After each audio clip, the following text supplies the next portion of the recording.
caro Padre Carlos Cabecinhas, reitor do Santuário de Fátima, e a todos vós que aqui quisestes vir, precisamente na preparação do ano centenário das aparições de Fátima.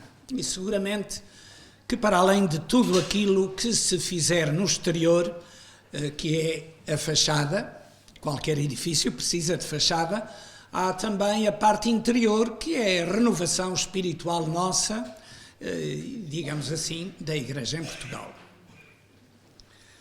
Então começava por falar da lógica de Deus em saída, desafiando o egocentrismo humano.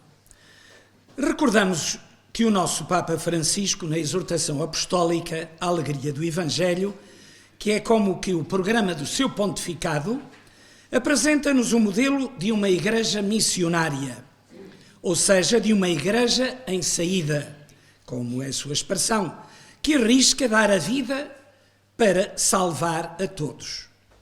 Modelo máximo desta igreja a que felizmente pertencemos é a própria Santíssima Trindade. O amor infinito que desde sempre circulou na família das três pessoas divinas transbordou em saída para a criação de todos nós, homens e mulheres. Dados os desvarios do pecado, o nosso Deus revelou-se um Deus em saída, de novo, estabelecendo sucessivas alianças com o povo eleito, até enviar o próprio Filho, Jesus, para salvar a humanidade. Cristo ressuscitado regressou ao Pai, mas ficou conosco na unidade do Espírito Santo até à consumação dos séculos, especialmente pela nova e eterna aliança da Eucaristia. Esta é um sinal eficazmente sacramental de que Deus vive em saída salvífica, perdendo a sua vida, dando-a em comunhão para nos salvar. Mas o Evangelho de Jesus indica-nos outro caminho, Os nossos dicionários, tanto os de papel como os que são feitos com as nossas vidas, estão cheios de vocábulos que transmitem os critérios meramente humanos de felicidade. Êxito e sucesso, vitória e triunfo, glória e honra, riqueza e fortuna, prosperidade e magnificência. Mas o Evangelho de Jesus indica-nos outro caminho para sermos verdadeiramente felizes. É uma originalidade desafiante que encontramos resumida nas bem-aventuranças. Feliz não é o rico e triunfador, nem o que navega no mar do luxo e da luxúria. A felicidade nasce num chão de pobreza e de amor exigente e puro. A felicidade é amiga de quem luta por construir a paz e a consolação, mesmo num clima de lágrimas. Feliz deve ser mesmo quem é perseguido pela excelente causa da justiça. Histórias humanas parecem por vezes contrariar o código ético das bem-aventuranças. Os que fazem o mal e até os criminosos parecem triunfar sobre a bondade dos construtores da paz e do bem. Mas na maldade nunca ninguém pode ser feliz, apenas se pode dar a sua aparência como um sepulcro branqueado. Passo à frente umas considerações. Nas bem-aventuranças, coração do Evangelho de Jesus, os critérios do mundo sofrem uma revolução de 180 graus. O conhecido escritor inglês Chesterton diz que a visão do mundo, segundo os critérios de Cristo, é a que teve o apóstolo Pedro quando o crucificaram de cabeça para baixo. Cito, um momento antes de morrer, viu tudo ao contrário, mas viu tal como é verdadeiramente. Precisamos de fazer esta experiência cristã que revoluciona os nossos critérios e visão do mundo. Só assim seremos felizes com a originalidade de Cristo que nos indica o caminho para ganhar em plenitude, perdendo, para viver em cheio, morrendo, Assim fez e ensinou o Senhor Jesus. Um outro ponto. Feliz paradoxo evangélico, perder a vida para a salvar. Situemos no contexto evangélico este paradoxo cristão. Só os que perdem a vida é que a salvam. Trata-se de um paradoxo autobiográfico. Jesus perdeu a sua vida, dando a vida até ao fim, morrendo numa cruz para salvar a humanidade.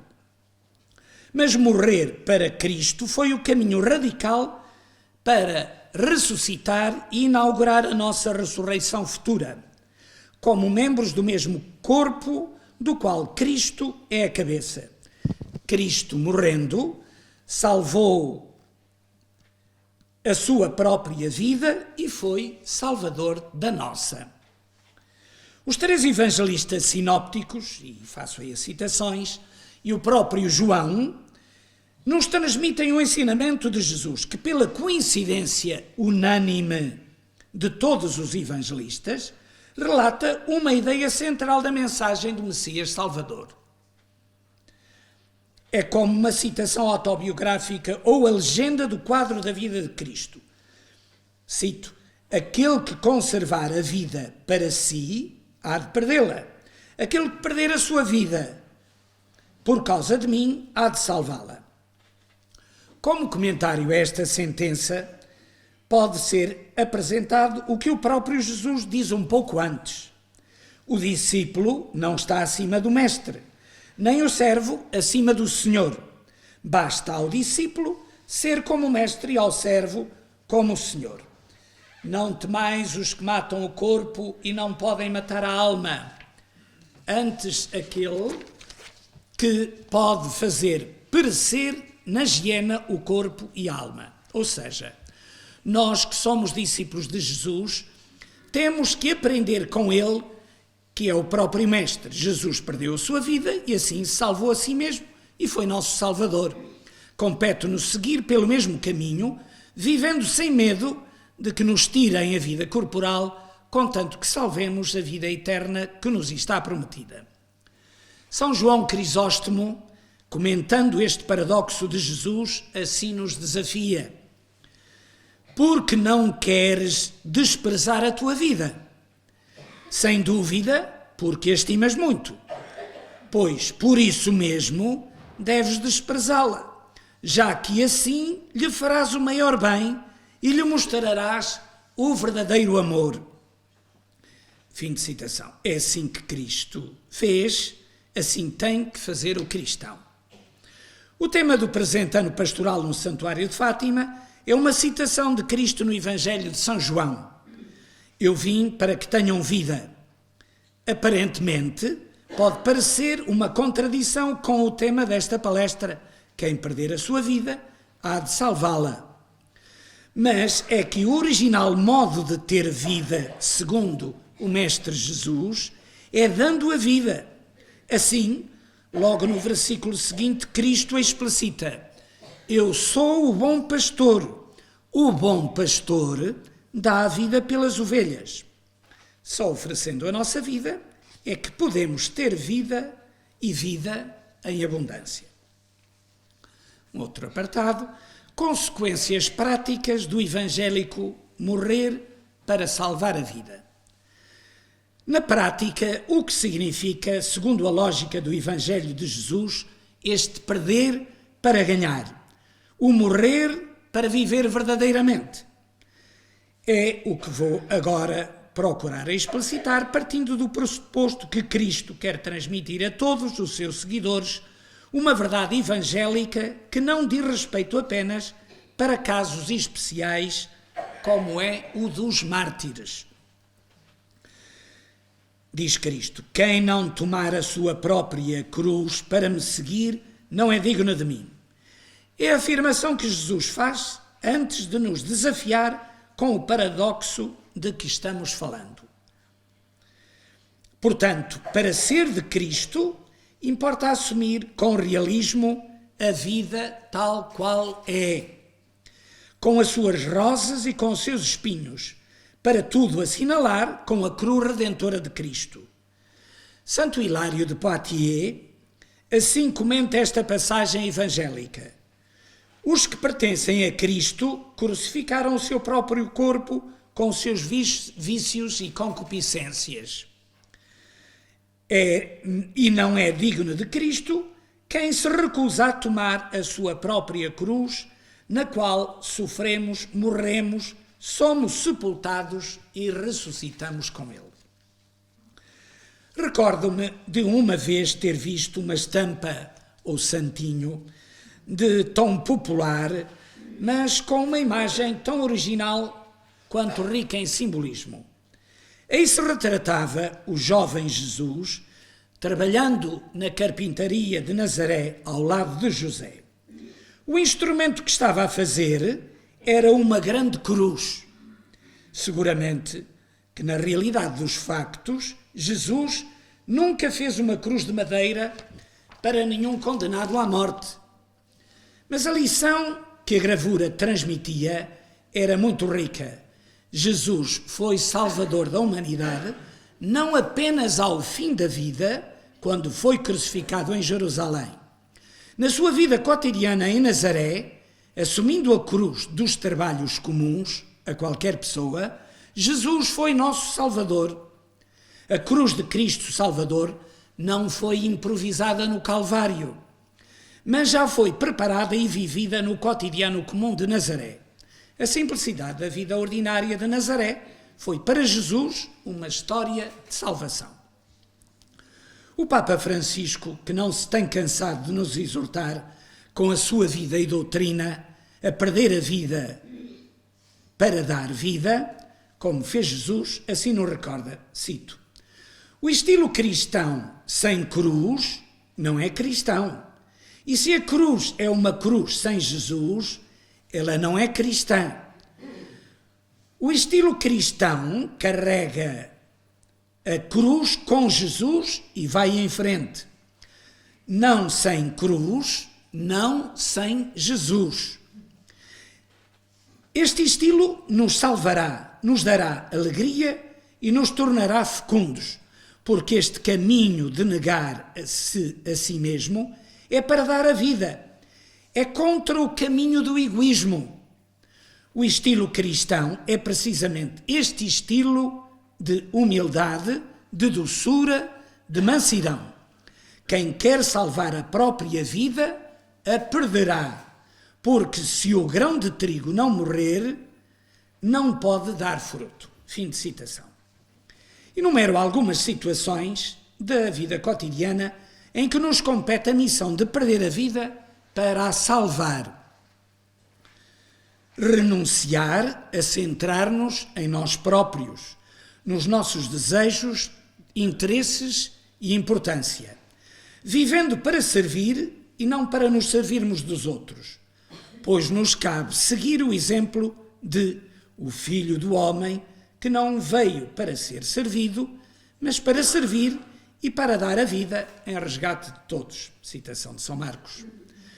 Numa troca de impressões que degenere em discussão, renunciar a fazer prevalecer a própria opinião a todo o custo, evitando recorrer a invectivas e gritaria, apresentando com serenidade e modéstia o que nos parece ser a verdade, pois não há outro modo de construir a verdade se não for na caridade, como recorda São Paulo aos Efésios. Aceitar morrer à própria vaidade e protagonismo pessoal para dar importância e ânimo aos que vivem conosco, seguindo pelos caminhos da humildade, sem chamar a atenção sobre nós próprios e oferecendo responsabilidade aos outros. Perante uma ofensa real, ou que nós apressadamente interpretamos como tal, aceitar com coragem que morra a nossa vaidade ferida e ressuscitar na oferta do perdão libertador de quem nos ofendeu e de nós próprios. Pagar o mal recebido com com o bem oferecido. É das maiores vitórias sobre a face da terra. Francisco, misericordioso e pastor da Igreja Universal, penso que entendem quem é, recorda-nos que, aspas, o perdão das ofensas torna-se a expressão mais evidente do amor misericordioso e, para nós cristãos, é um imperativo de que não podemos prescindir, como parece difícil tantas vezes perdoar. E, no entanto, o perdão é o instrumento colocado nas nossas frágeis mãos para alcançar a serenidade do coração. Deixar de lado o ressentimento, a raiva, a violência e a vingança são condições necessárias para se viver feliz. Fim de citação. E agora um novo apartado, Nossa Senhora da Visitação em Fátima.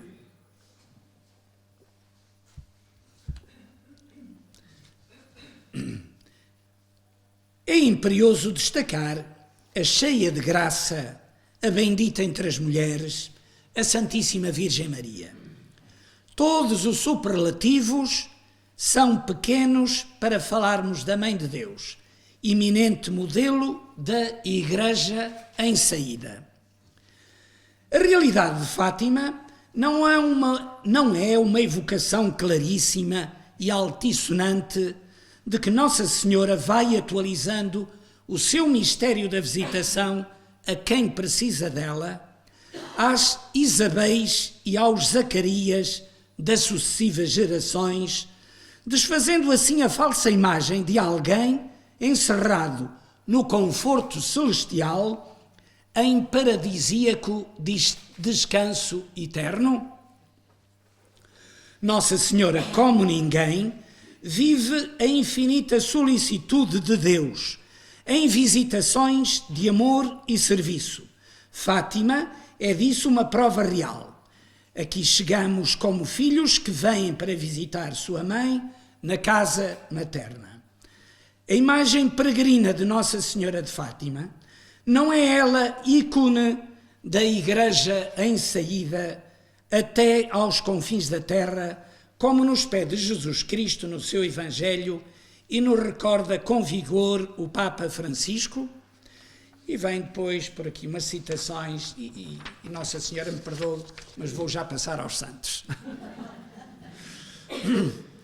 Os santos morreram ao seu egoísmo para ter e comunicar vida abundante.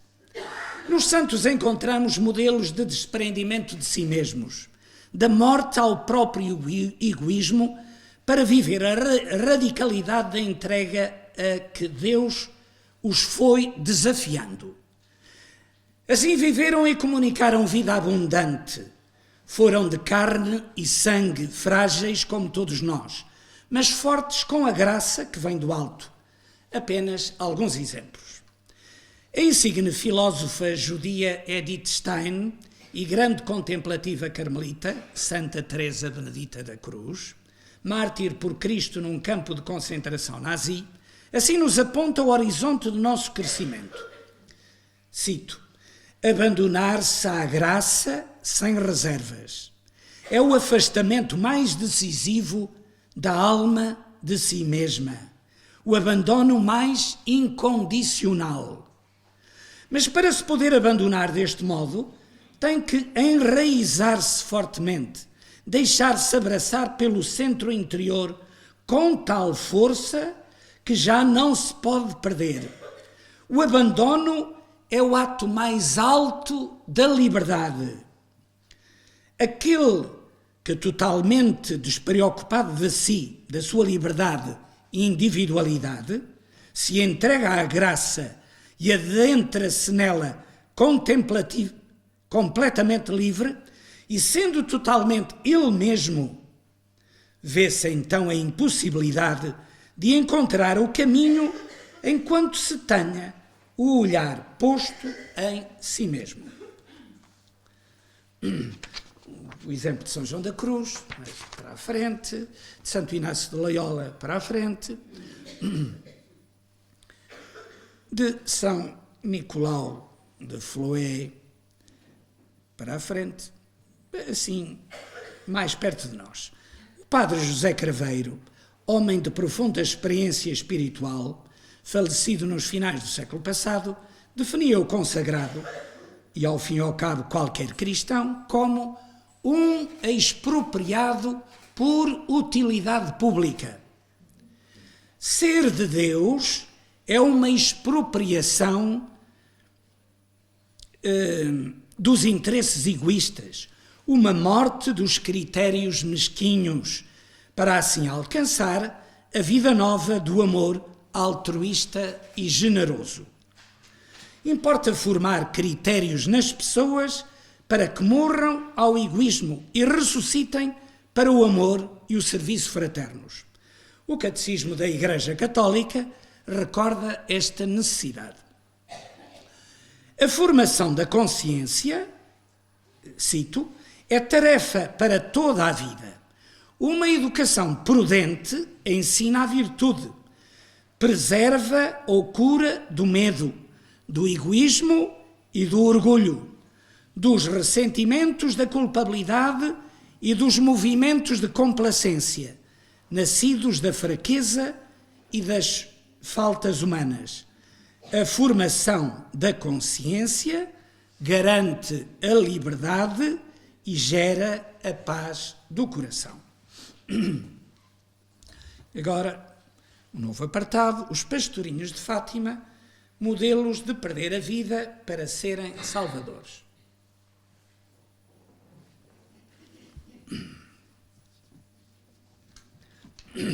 Estamos em Fátima e é particularmente belo contemplar a precocidade da virtude de 3 crianças que levaram a sério o desafio de Jesus.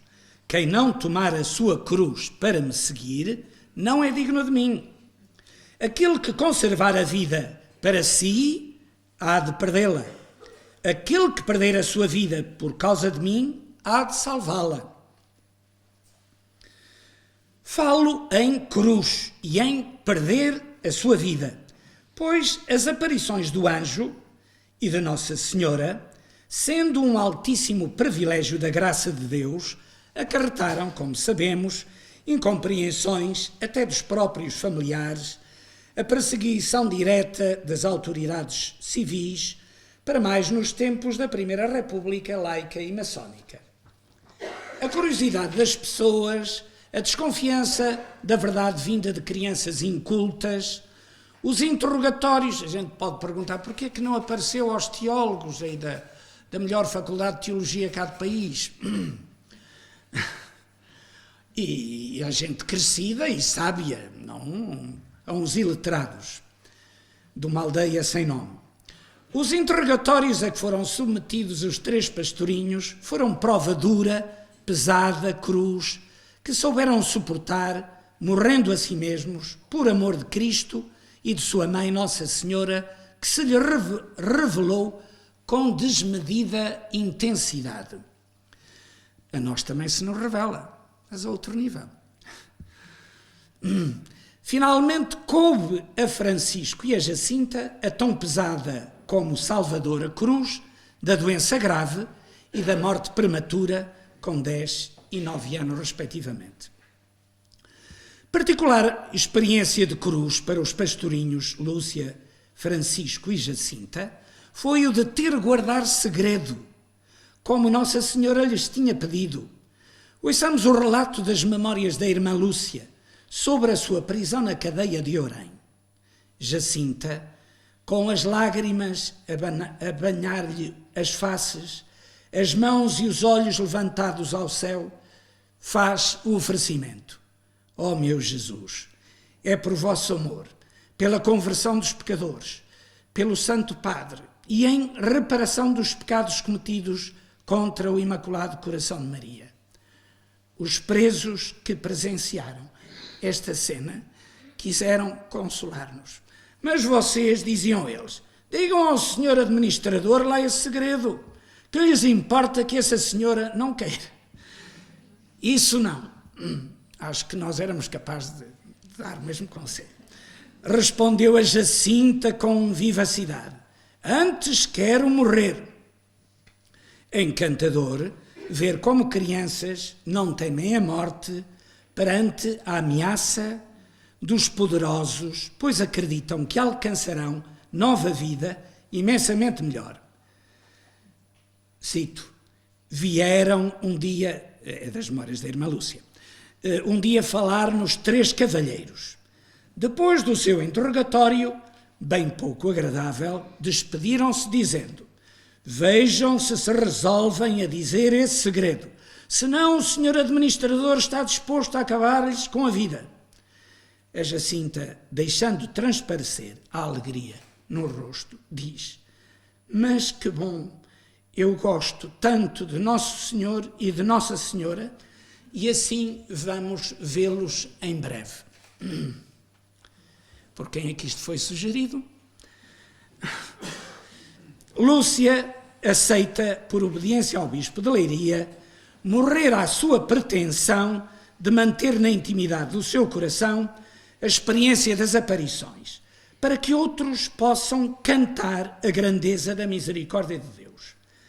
Eis aqui a última das vossas escravas, cito: ó meu Deus, que numa plena submissão à vossa vontade santíssima vem rasgar o véu do seu segredo e deixar ver a história de Fátima tal qual ela é. Não terei mais o gosto de saborear só contigo os segredos do teu amor, mas para o futuro outros cantarão comigo as grandezas da tua misericórdia. Fim de citação. A mesma ideia de desprendimento do seu querer para fazer bem a todos é sublinhada pela irmã Lúcia com uma imagem assaz sugestiva, até com recorte literário. Até aqui fiz quanto pude para ocultar o que as aparições de Nossa Senhora na Cova da Iria tinham de mais íntimo. Sempre que delas me vi obrigada a falar, procurei tocar-lhes ao de leve, para não descobrir o que tanto desejava reservar. Mas agora que a obediência a isso me obrigou, aí vai. E eu fico como o esqueleto despojado de tudo e até da mesma vida, posto no Museu Nacional, a recordar aos visitantes a miséria e o nada de tudo o que passa.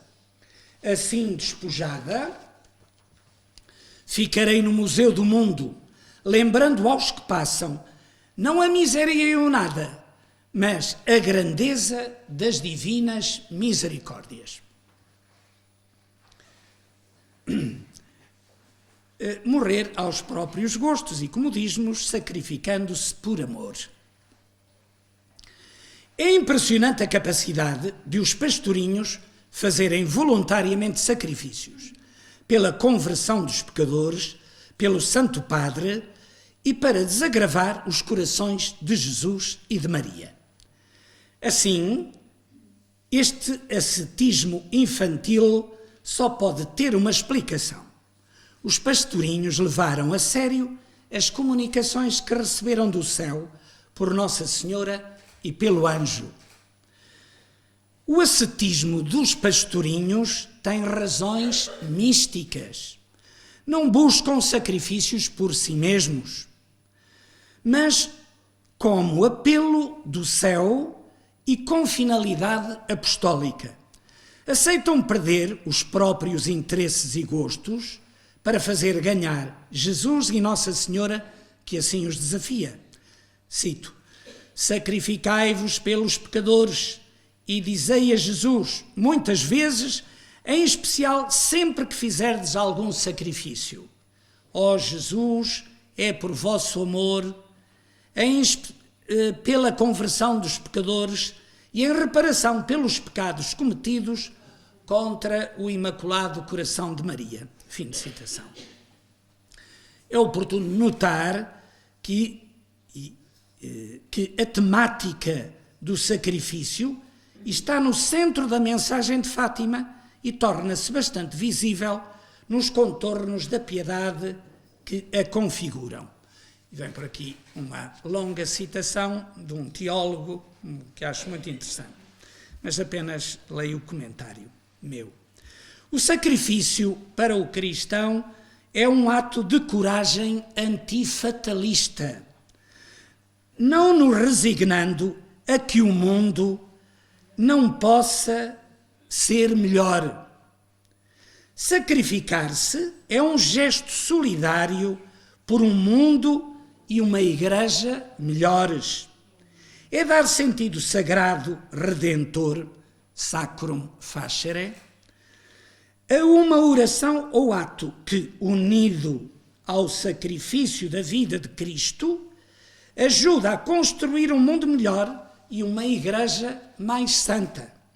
Senão, seríamos doloristas ou masoquistas, não redentores com Cristo Redentor e a sua cruz.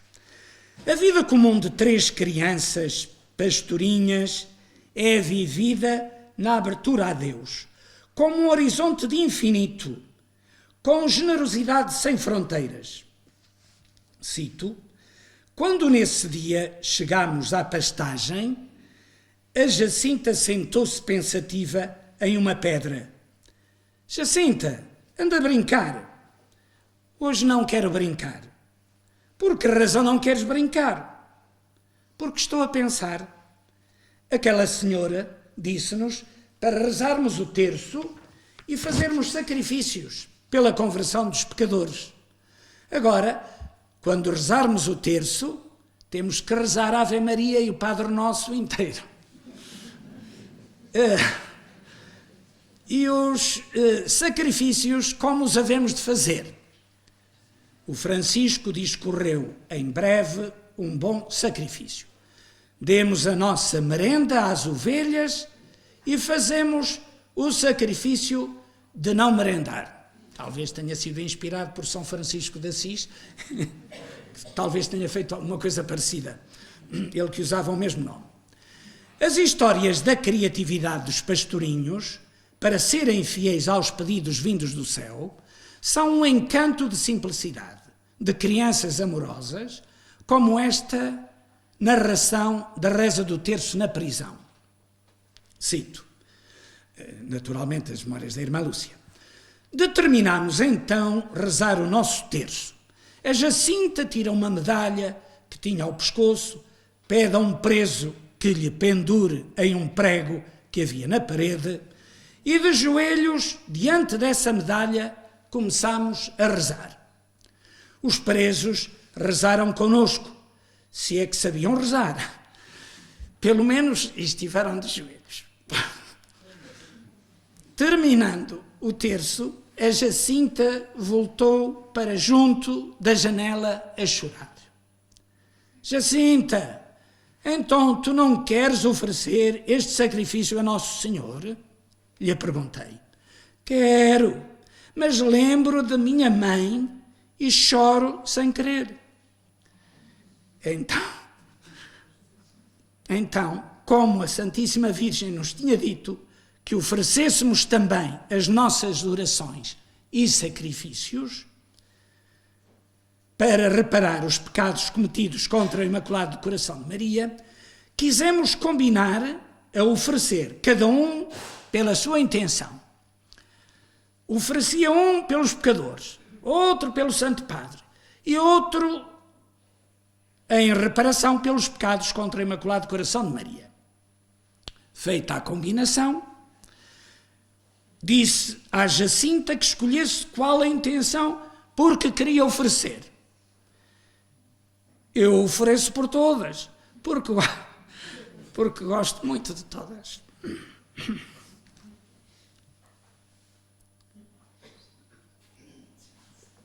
Lá tinha a sua razão.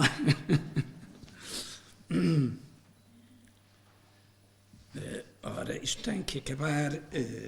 Enfim, pronto, continuam por aqui umas coisas e já vou para a conclusão mesma.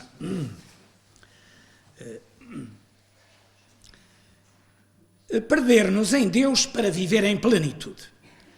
Ao visitarmos um museu, certamente que já encontramos peças irrelevantes em si mesmas, mas que foram achadas suficientemente importantes para oferecer a admiração dos visitantes. Aí encontramos, por exemplo, um par de óculos, ou uma caneta vulgar, um simples pincel ou uma comum peça de vestuário. Porque é que estão expostas no museu, se em qualquer loja das nossas terras podemos encontrar peças de muito melhor qualidade? Porque merecem a honra de terem sido selecionadas para um museu. De onde vem o valor que em si mesmas tais objetos não possuem? Eis a resposta, é que o seu valor vem do seu dono, de quem foram pertença. Tal pincel nada tem de especial. Sua grandeza vem de Miguel Ângelo, que foi o seu dono e usou com genial criatividade.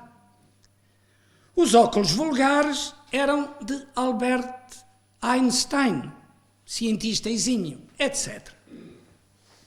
Indo ao nosso caso, de onde pretendemos que venha a nossa grandeza, o nosso real valor? Do prestígio social que nos poderá oferecer ter tal cargo ou lugar? Das nossas abastadas riquezas ou aprofundados estudos? Das possíveis qualidades e virtudes que nos envaidecem? Se nos firmamos neste alicerce, muito frágil e volátil será a nossa grandeza e segurança. O nosso valor e grandeza vêm de sermos de Deus, de o termos como nosso Senhor. Este Divino Senhor é que nos torna grandes. Precisamos de aprender sempre mais a libertar-nos do egocentrismo das nossas vaidades para sermos mais de Deus, que vive descentrado de si, totalmente ao nosso serviço. A vida dos pastorinhos confirma-o eloquentemente. Que poderíamos esperar de 3 crianças sem instrução, perdida numa aldeia da Serradeira? Foi Deus omnipresente e omniamoroso que por Nossa Senhora as tornou grandes, pois se deixaram possuir pelo Todo-Poderoso, que faz maravilhas quando a nossa liberdade o permite. Façamos nosso o programa de vida de João Batista. É ele, Cristo, que deve crescer e nós, diminuir. Como Paulo de Tarso, cresçamos sempre até podermos exclamar com verdade: já não sou eu que vivo, mas é Cristo que vive em mim. Compramos esta anotação magistral de Santo Agostinho: eu sou eu, mas não sou meu. Ou seja, só sendo vosso é que sou verdadeiramente eu. Como recorda a conhecida oração de São Francisco, é dando que se recebe. Como os pastorinhos, precisamos de nos esquecermos de nós próprios para nos deixarmos possuir por Deus, que nos faz missionários da sua misericórdia. Como eles, exercitemo-nos no tão cristão jogo do perde-ganha, perder a vida para a salvar. E obrigado pelo vosso exercício de paciência pascal. Obrigado.